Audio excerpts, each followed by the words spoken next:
Percentage ఇవ్వకపోతే మేము ఆడము అన్నది క్లారిటీగా చెప్పారు. So something around 24 theatres 23 theatres. In case వాళ్ళు అదే పట్టుదల మీద ఉంటే మీ తాలూకా స్పందన ఏంటి? అంటే ఇప్పుడు ఆ 23 థియేటర్స్ లో సినిమా అయినంటే ఫస్ట్ ఎఫెక్ట్ అయ్యేది పెద్ది. సో అప్పుడు పెద్ద ఎఫెక్ట్ అయితే ఏంటంటే అప్పుడు చిరంజీవి గారి దగ్గరికి వెళ్ళి చరణ్ గారి దగ్గరికి వెళ్ళి సార్ ఇది సార్ సిచ్యువేషన్ ఇట్లా లాస్ట్ మినిట్ లో చెప్పారు ఆల్రెడీ ప్రొడ్యూసర్ అయిన ఆయన పెద్ద మీద ఒక అమౌంట్ ఆఫ్ ఎక్స్పెండిచర్ అయిపోయింది. సో ఇప్పుడు ఈ హిట్ తీసుకునే పొజిషన్ లో ప్రొడ్యూసర్ లేరు కాబట్టి ఏం చేద్దామండి అని చిరంజీవి గారిని అడగడం ఇంకా నెక్స్ట్. నిన్న వాళ్ళు ర్యాండమ్ గా ఎక్కువ తీసుకొచ్చేవారు. అసలు గవర్నమెంట్ పెంచుతా ఉన్నా కూడా మేము డిక్లేర్ చేయలేదు, మేమైతే పెంచడం ఇది అవుట్ ఆఫ్ ద బాక్స్ వాళ్ళు తీసుకొచ్చిన సార్ అది సెకండ్ టాపిక్ అండి. సార్ ఆడియన్స్ కి నిజంగా మీరు థియేటర్ కి తీసుకురావాలి అనుకుంటే ఒక 50 రూపాయలు 100 రూపాయలు మేము తెచ్చే థియేటర్ రెంట్ కంటే మీరు అమ్మే 500 రూపాయలు కనుకలు ఎక్కువ భయపడుతున్నారు. ఆ ఎఫ్ఎఫ్బిని తగ్గించండి ఫస్ట్. మెయిన్ ఇప్పుడు బుక్ మై షో ఓపెన్ చేయండి మీరు, టికెట్ 150 రూపాయలు 175 రూపీస్ మేము అమ్మేది అనుకోండి 195 రూపీస్ అమ్ముతాం, లేకపోతే 295 అమ్ముతాం. 295 మీద గవర్నమెంట్ వేసుకోమని చెప్పింది 6 రూపాయలు బుక్ మై షోని. కానీ మీరు 2 టికెట్లు కొంటే 600 కట్టాల్సింది దగ్గర 800 750 850 కడుతున్నారు. దాంట్లో 50 రూపాయలు 60 రూపాయలు కన్వీనియన్స్ ఫీ అని పోతుంది. అవన్నీ ఏంటో అడగండి సార్. అవన్నీ తగ్గించండి, ఎఫ్ఎన్బి పాప్కార్న్ తగ్గించండి, మీ కూల్ డ్రింకులు తగ్గించండి, అన్ని తగ్గించండి, ఆటోమేటిక్ గా జనం థియేటర్కి వస్తారు. మేము పెట్టే 100 రూపాయలు 50 రూపాయల మూలనే థియేటర్ జనం రావడం ఆగిపోలేదు ఏమి. సార్ సార్ సార్ వంశీ గారు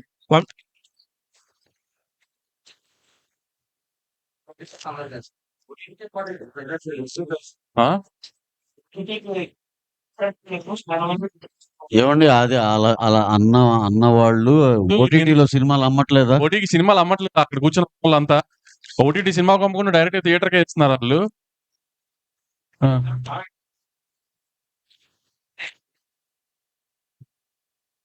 కాస్ట్ గురించి వస్తున్నారు. మీరు చెప్పిన టైప్ ఆఫ్ ప్రోగ్రామ్ అంతా అగ్రీడ్. మీరు ఆల్రెడీ రెమ్యూనరేషన్ అంతా అగ్రీడ్. అంటే మనం ఒప్పుకోకపోయినా రేట్లు టికెట్ రేట్ అనేది జనాలు మనం తీసుకుంటున్నాం కదా, దానికి కూడా ఏదైనా టైం బాండ్ ప్రోగ్రామ్ పెట్టి తర్వాత మేము టికెట్ రేట్ పెంచుకోవడం ఆడియన్స్.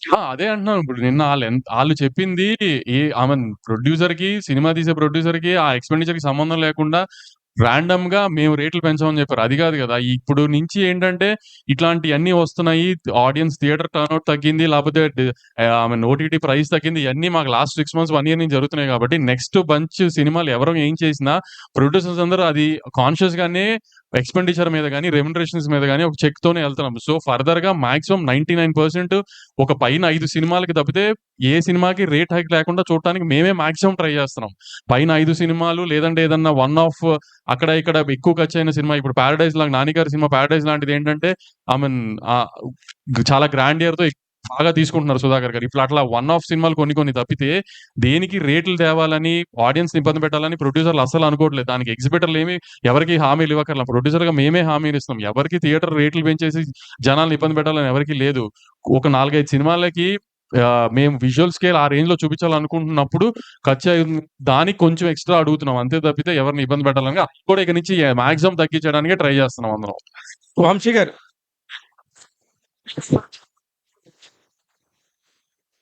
మీరు డిస్ట్రిబ్యూషన్ లోకి వచ్చాక ఈ సమస్యలు ఎక్కువ వస్తున్నాయి అనేది జనరల్ టాక్. అంటే ఏంటి విషయం అసలు? ఈ సినిమాలో డిస్ట్రిబ్యూషన్ ఎక్కువ అవడం వల్ల మిగిలిన వాళ్ళకి డిస్ట్రిబ్యూషన్ లేకపోవడం వల్ల ఈ సమస్యలు మీరు సృష్టిస్తున్నారా? సార్ ఇప్పుడు ఏ వ్యాపారంలో అయినా ఒకటే అండి. మీరు 25-30 ఏళ్ల నుంచి ఉన్నారు. ఎవరు ఇంకో కొత్త ప్లేయర్ రాకుండా ఉంటాడండి? వస్తాడు. మేం కాకపోతే ఇంకోళ్ళైనా వస్తారండి. ఏ వ్యాపారం అయినా అంతే. ఇంకా నేనున్న కాలం నేనే ఉంటాను అనేది కాదు కదా. ఇది మేము వచ్చింది కూడా అసలు మేమేదో మోనోపాలి మేమేది కాదు. అసలు మాకు అసలు అయ్యొద్దు. ఇక్కడ ఏయో 2-3 చాట్ల కరెక్షన్ అవ్వాలి, మన సావేదో మనం చూద్దాం అని వచ్చిందే గాని ఇక్కడ ప్రాబ్లం అంతా వీడు నాకు పోటీ అనుకోవటం వల్ల వస్తుంది ప్రాబ్లం తప్పితే అసలు మేము ఏ రోజు ఇది పోటీ గీటీలు అసలు ఏమి లేదు సార్. పోటీ లేదు సార్. ఇది ఎవరి వ్యాపారం వాళ్ళదే, ఎవరి గోల వాళ్ళదే.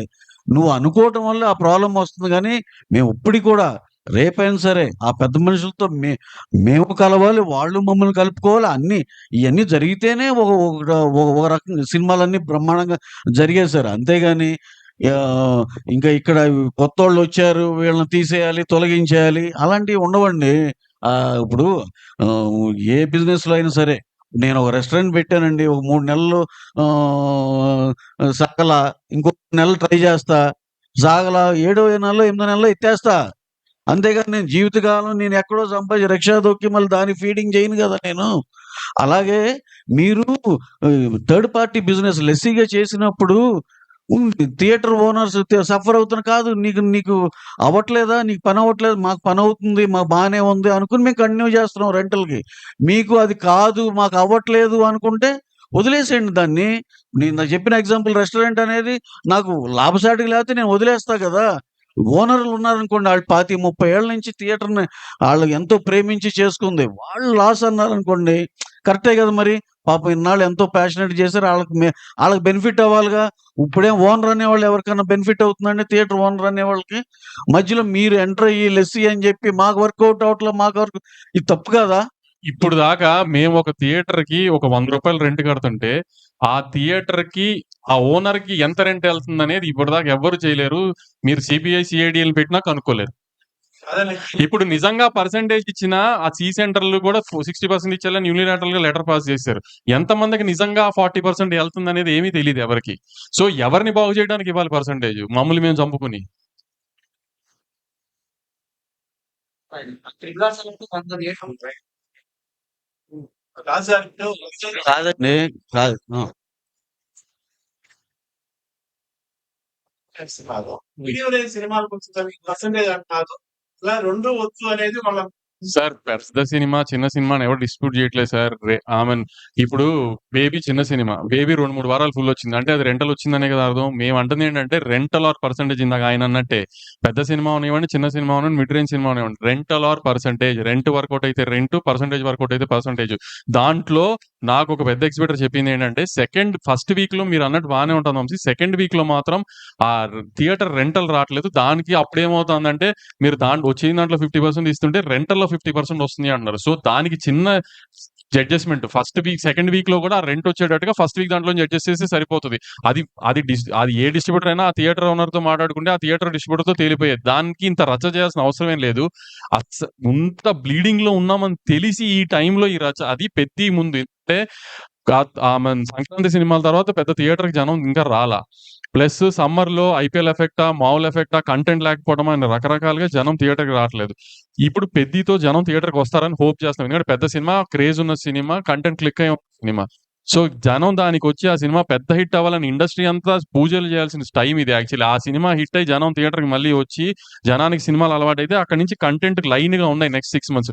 ఈ 6 మంత్స్ బ్రైట్‌గా ఉండాలి, జనం థియేటర్‌కి రావాలి అంటే పెద్దితో ఆ టేక్ ఆఫ్ రావాలని అందరూ పెద్ది బా జరగాలని కోరుకోవాల్సిన టైంలో మేము ఇదేస్తేనే పెద్ది చేస్తాం, లేకపోతే ఏయమని ఈ టైంలో ఈ న్యూసెన్స్ అవసరమా ఇండస్ట్రీకి ఆలోచించండి. సార్ ఇదంతా కూడా ఇప్పుడు నిన్న సార్ సార్ ఈ సార్ సార్ సందర్భంగా ఒకటి సార్. ఇప్పుడు సింగిల్ స్క్రీన్ సార్ మేము ఒక 15 ఏళ్ల క్రితం ఇది చూస్తే సినీమాక్స్ ఒకటి, బిగ్ సినిమా ఒకటి 2 ఉండేయండి మల్టీప్లెక్స్. అడుగడుగుకి అయిపోలేదు సార్.